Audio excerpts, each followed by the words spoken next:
puldor dehqon o'lgan cho'chqani quruq quduqqa tashladi. Ko'p o'tmay 70 ta sichqon uni yeyish uchun quduqqa sakradi. Ovqatlangach, ular devorlar chiqib bo'lmaydigan darajada tik ekanini tushunishdi. Bir necha kunda ochlik quduqni do'zaxga aylantirdi. Tirik qolish uchun sichqonlar bir-birini o'ldira boshladi. Yarim oydan keyin bitta sichqon qoldi. Ko'zlari qon kabi qizil. Dehqon arqon tashlab, uni chiqarib, yana dalaga qo'yib yubordi. Dehqonning rahmi keldimi? Aslo yo'q.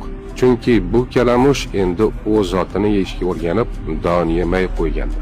U aqldan ozgandek boshqa sichqonlarni ovlay boshladi.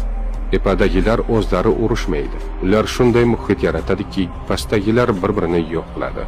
Haqiqat shuki, ko'p odamlar umr bo'yi boshqalarni yengishga urinadi. O'zlari esa allaqachon birovning o'yiniga aylanganini sezmaydi.